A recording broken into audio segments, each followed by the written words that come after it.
My name's Isaak Dury. I'm the CEO and founder of TidyHQ. I'm particularly talking about healthy financial management practices for non-profits and community organisations, which make up the majority, clear majority, if not all, of the organisations that use the TidyHQ platform.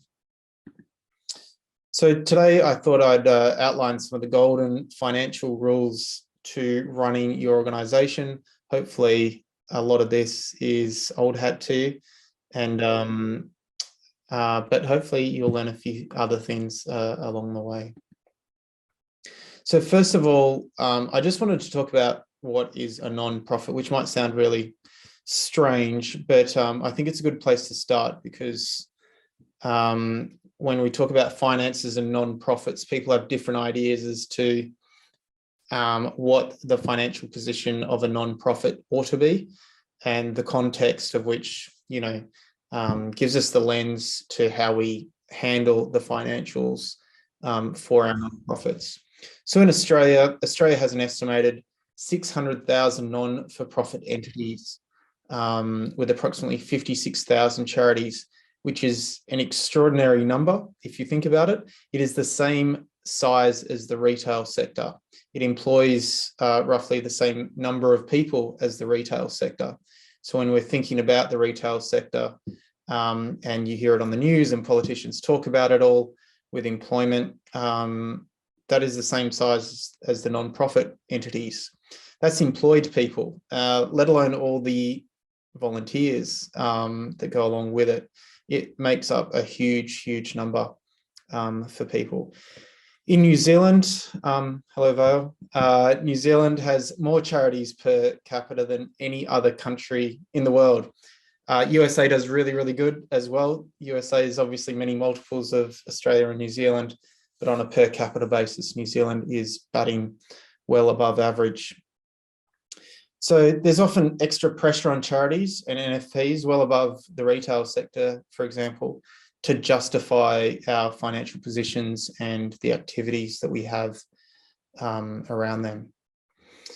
So some perspective on money with non-profits, because often when we start talking about money and our non-profit, our little community organisation or large community organisation, the idea of making a surplus is inappropriate, is some of the comments or mutterings that we hear from people on the committee or the board, or primarily from members.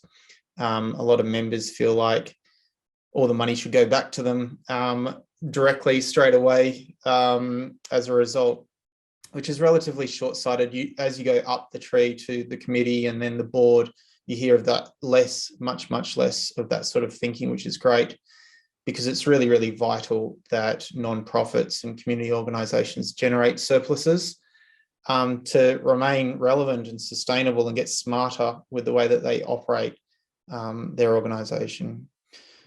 Accumulating funds can obviously help you in a myriad of ways, with employing other people, employing other services, getting your name out there in better ways to assist you with better partnerships, all sorts of things. Not having money makes life a lot tougher, that's for sure. And going from hand to mouth every single year is not a fun position to be in. I've been in that position on a few committees.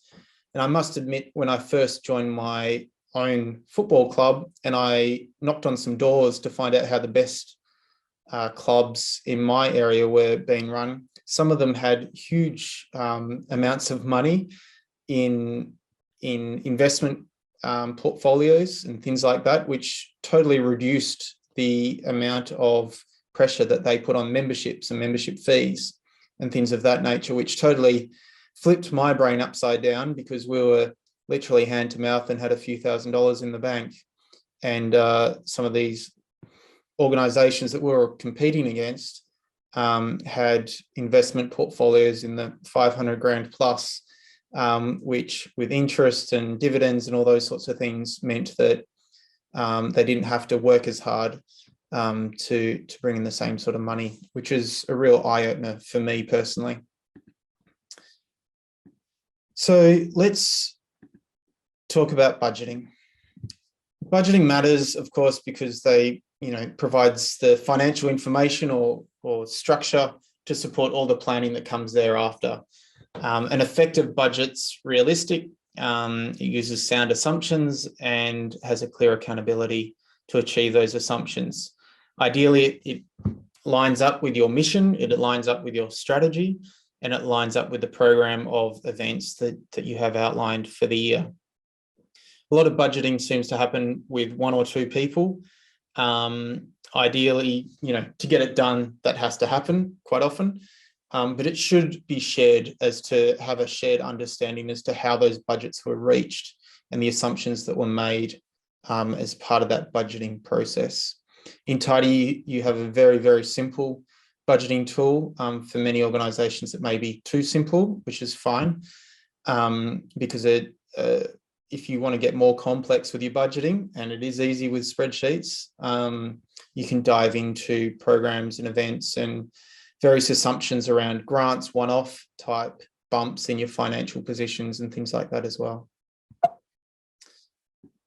Some of the things that you could consider or should be considering with budgeting, it's obviously fairly poignant. A lot of these sorts of things were probably already done due to COVID, because of the fact that we couldn't run as per usual. We had to stop events. We couldn't accept memberships.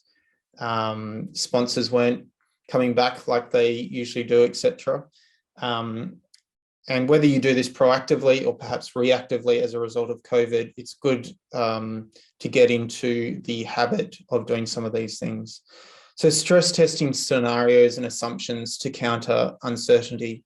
So some of those I've just outlined with COVID, but what happens if some events aren't run?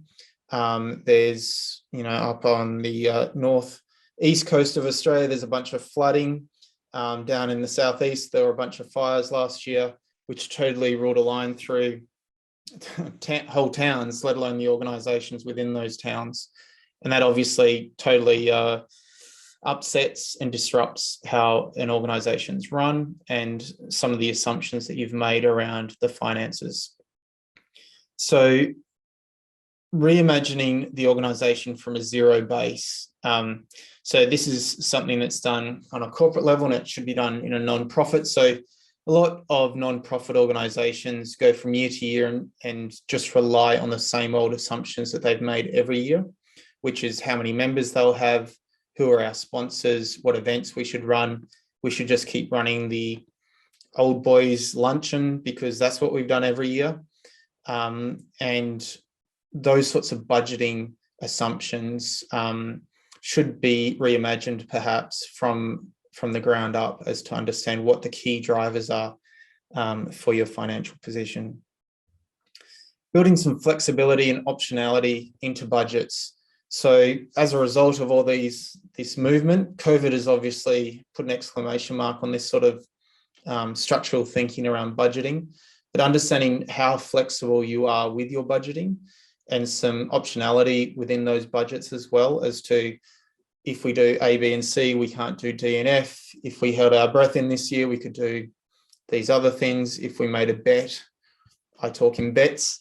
If we made a bet on this, well, then the upside's $100 and the downside's $10, etc. So building in some flexibility and optionality into your budgeting process as well. And rethinking decision-making. So one of the things that all organizations, particularly, or all organizations have, is a bias towards thinking and processes, and again, all being centrally commanded. So one of the problems that nonprofits have is that they have a board, and they might have someone that's been in the organization for 20 years that has a very solid idea as to how an organization or that organization should run or has always run. And it is centrally planned as to how the financial position is then budgeted for. Rethinking the decision-making process and using some subcommittees to speed up the way that budgeting is done and handled is a nice way to perhaps remove some of that bias in those processes. So if you've got a subcommittee that looks after events or sponsors or memberships and things like that, understanding what budget they need in order to reach what outcomes is a really helpful way to understand how you should be allocating funds, or how ideally you could be allocating funds as well. And it makes the whole process a lot easier, rather than one or a few people at the top of the organization trying to or pretending to understand how memberships work or what events need to be successful, etc. Program costs. When I talk about program costs, I'm talking predominantly about events and a program of events. So obviously, financial decisions rely on good information. As I've spoken about in previous webinars, most organizations that we work with revolve around events. You become a member to interact with other members primarily, and the events that the organization is running, whether they're networking events or sporting events or whatever the main operational things are. It's usually around a program of things, events. So it's really essential for organizations to understand the real costs of their events or program of events. It was really interesting for me, again, from a personal point of view, when I asked the events coordinator or various people on the committee, what is the real cost of this event? That is, obviously we're hiring a venue, we're hiring maybe an MC, maybe we're hiring a special guest or something along those lines. They're easy to understand, but what about the other costs? Are there costs in exploiting our volunteers or milking them and burning people out along the way? How much time did our volunteers put into each of these events? Things of that nature as well should also, in my opinion, be understood as part of the true costs of those programs. That'll give you a better idea as to what's required to do the fundraising event, what sort of contract terms should we be seeking, what sort of event ticket prices should we be seeking, how do we offset those ticket prices so that it's affordable while still covering all of our costs and making some money on the upside. And also, you know, how should we expand the program of events? Should we be having more events? Should we be having more events pre-season or post-season? Should we be partnering with other organizations to run coordinated events together? Things of that nature. Or should we be modifying these events and getting more professional? Should we be hiring events managers and things of that nature as well? Truly understanding what the program costs are, so you can make some better bets on investing in these things. Diverse funding sources. So it always sounds good and easy to diversify yourself, but diversifying funding sources in a non-profit community organisation, I don't think is easy often. It's easy to talk about, and it isn't always a smart move. Diversifying yourself too much can mean that you lose focus on some of the core activities that your organisation does really, really well. And it means that you drop the ball, so as to speak, with your members and the people that really love your organisation. So it's really important to sort of start from that position. And there's some really great organisations and consultants that can help you with diversifying and bringing up more ideas as to how you can increase the types of income that come through the door. But obviously, they require a bunch of different systems and structures and people and all the supporting things like marketing, etc., to make them a success. And dribbling them along and having a scattered sort of approach doesn't necessarily make for a successful approach. And it might turn a bunch of your members and supporters away from you. And so it could very well have the opposite effect. Similarly, with grants, things like raffles, things that have a fairly high level of administration, it's important to understand and acknowledge that it is a high level of administration, and maybe hiring somebody else to apply for the grant or to run the raffle or run the canteen or bar, etc., could be a good spend to make it happen. Which leads me to functional and infrastructure expenses. So this is something that I think is totally discounted in non-profit community space. So when I talk about the functional and infrastructure expenses, what I'm talking about is the core mission support. So supporting our core mission. So we've spoken about strategy and mission and what is your mission. And around that mission, there's a bunch of people, administrators that have put their hand up to help. How are we best supporting them, which then in turn support the organisation with their programs and events and things of that nature.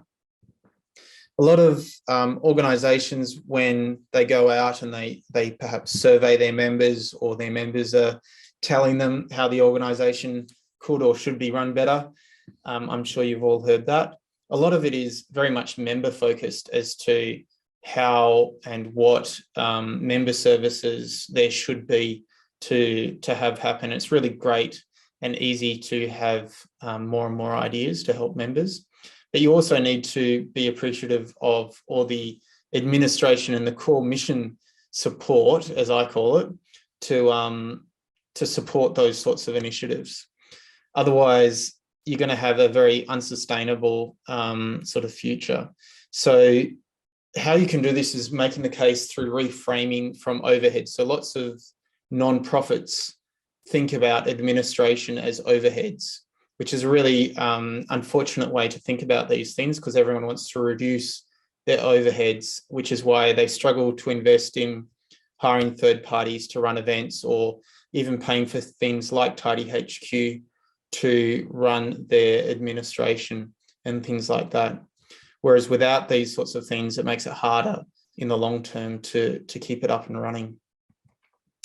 So many nonprofits, when they think of their administration and their core mission support and their money and how they're making their money, obviously we think of a pie, because everyone tells us to think of a pie, politicians, etc., tell us to think of, it's budget season at the moment. Think of the pie and how much of the pie we're giving away to X, Y, and Z. And a lot of people think of administration as a slice of the pie, and how much of that non-profit pie are we giving away to administration costs, and how much we're giving back to our members through great programs and events. So rather than thinking about our investment in key infrastructure as diminishing our programs, it should be seen as a valuable core mission support of our programs. So reframing the way that your organisation thinks about expenses and administration expenses and support expenses is really, really important, I believe, in making more and better organisations. So investing in third-party support, third-party programs, etc., to help you get to a better position. So instead of thinking about a slice of the pie being split out for the administration, if you think about a program or an event, there's a bunch of expenses that are event specific or shared by a number of programs. Then there's expenses that are overheads. So it could be, and in our world, volunteer time is something that you should definitely value. How much time your volunteers are spending on something probably means that they're either going to throw their hands up next year and walk away, or they want to take a backward step, or you whittle yourself down to the token 4 or 5 people doing everything, which is what we see at a lot of our community organisations with it all. And then what sort of money you have left over, and we'll get into the cash reserves for the organisation, so you get bigger and bigger and better events and programs along the way. So rethinking or reshifting the way that you're thinking about that core mission and supporting your core mission, investing in your people, sending people on the committee or on the board to level up their skills, or purchase some software to help get out a communication message easier or better, or start advertising on Facebook or Google to increase the awareness.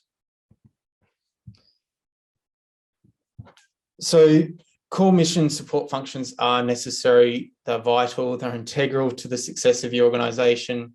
It leads to strong financials, progressive human resource practices. This is how I like to think about investing and paying for consultants or third-party services like events management organisations to help run your events, things like that. How do you handle your committee people? Do you send them to various courses to level up their skills and really help them better manage your volunteers with it all?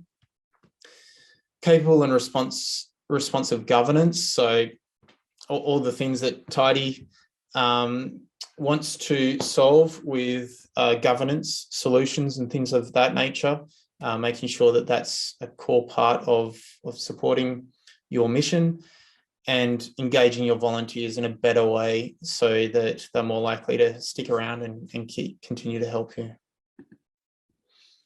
So the idea here is that you increase the entire size of the pie rather than just increasing the slice of the pie through thinking about these sorts of things in a more holistic fashion rather than always trying to make it a smaller piece of pie or arguing for a larger piece of pie, increase the total size of the pie. So as we get better and bigger programs or events, fundraising events, we've got the administration and the core organisation supporting that as we get bigger and bolder with our ideas. Cash flow. So cash flow is cash in the bank to pay the bills. Hopefully you're all familiar with that. It often matters more than any financial statement or long-term plan. Memberships is obviously a major source of cash flow, and events is the other major one for most organisations. Others are also canteen and bar operations, particularly for sporting organisations, merchandise, partnerships, sponsorships, and things of that nature as well. So cash flows, it's critical to be monitoring your cash flow and understanding what's going on every single month. Cash flow can be monitored and managed with a few basic management tools. TidyHQ is probably one of the most basic of the cash flow tools. And as you go up the tree, Xero, if you've got payroll and assets and liabilities and so on, we've got an integration with Xero that we launched late last year. And there's other tools like MyOb, Quicken, Wave, and there's a bunch of others as well that can help you understand what your cash flow is. One of the key things that I always saw was that one person would know how much money was in the bank, which is very dangerous. Every year in this country, in Australia, there is always a news report of a treasurer that took off with a bunch of money. And there's court cases and all sorts of things, well-known court cases of treasurers or secretaries stuffing a few dollars in their back pocket and taking off every single year. So understanding and having transparency through that process as well is really important, which leads me to financial information. So financial information, and honestly, to be an effective leader, I believe it's important to encourage everyone to develop financial literacy and at least have an understanding of how the organisation works on a financial basis. So it obviously includes learning some level of terminology, financial terminology. I am not an accountant, as you have probably witnessed by using TidyHQ. But I do know that money in and money out is really, really important. So understanding some of those sort of core principles for running the organisation, having a basic understanding of some financial reports, and probably most critically, most importantly, asking lots of good questions around why is our money coming and going, how much do we spend on insurance, all of these other things and other factors that you might not think about initially as a member who's been roped in to the committee. Financial responsibility. Financial responsibility around making financial decisions should be shared throughout your organization. Again, transparency is really important. I believe it's a strong part of governance within the organization. I believe in very transparent organizations, especially for non-profit community organizations, that every single person on the committee should know how much money we have in the bank and how much money it costs to run the organization. And the responsibility needs to be spread through the organization, I believe. Obviously, some people are more bent towards financial responsibility than others, but frequently communicating it, having it in the monthly committee meetings is really, really important, I believe, in having a long-term understanding and health of your committee and the organisation around finances. Operating reserves, a very touchy subject usually with non-profits. So every organisation, corporation, non-profit, etc., needs to have some level of cash in reserve in order to respond to unexpected downturns or opportunities that come our way. Obviously, the last 2 years has probably kicked the behinds of many organisations, including lots of us in the community space. But there's often been an understanding or a belief that non-profits shouldn't have much in the way of operating reserves. You should have cash in the bank, but is there a golden number that every organisation should maintain? And the answer realistically is no. Everyone's got an idea as to whether it should be higher or lower. But when it comes to operating reserves, the real risk isn't setting your reserve levels too high or too low. The greatest mistake is failing to adequately explain why and how we got to the number that we got to. Like I mentioned, the story at the top of the presentation, the football organisations that I spoke to that had many hundreds of thousands of dollars in investments in commercial properties, etc., they made those investment decisions based on this understanding that they would get these dividends and they would help support members and so on and so forth, that would then reduce the pressure on future members and memberships as they went forward, and including reducing the reliance on sponsors as well, which was really, really important to them, which totally adjusts the lens for it all. But you must contextualize the operating reserves. Having $2 million in the bank isn't always appropriate for a small sort of non-profit. So you need to contextualize it as well as to who your organization is and how big an operating reserve you must have. But a lot of the times, especially for the smaller non-profits who have the belief that they should have as little money in the bank as they can get away with, it often ends up making it the most stressful of organizations to be on the committee for, that's for sure. Interdependence. So financial management connects to every aspect of your organization, the governance, the planning, what events and programs you can run, how you evaluate all sorts of opportunities before you, how you talk with your sponsors, how you work with your members, how much you price your memberships for. All of those sorts of things are connected. So understanding that everything is connected, having a system and having communication within your meetings and explaining how the finances are being handled within each of those areas is really, really important. So whenever you're talking about upcoming events or you're doing a review, post your event in the committee meeting and talking about how successful it was, how many people attended and things of that nature, it's also important to understand what was the net position of this event, all said and done. Why are memberships $500? We illustrated, for example, with our organisation, our football club, that for us to put a football player on the park costs the organisation $750. That's including all your insurance or the electricity costs for the floodlights or the equipment, the coaches, etc. But we only charged our members $500. So that gap we had to make up with sponsors and various activities within the community. So we could start connecting the dots for our members so that they could understand why I wanted them to help me talk to our sponsors or have photo shoots with our sponsors or help us do door knocking so we could look like and be great community citizens. So then when we applied for the grants for the floodlights, they knew that they weren't going to be charged hundreds of dollars more for the season because we were getting it in other ways by being great community participants.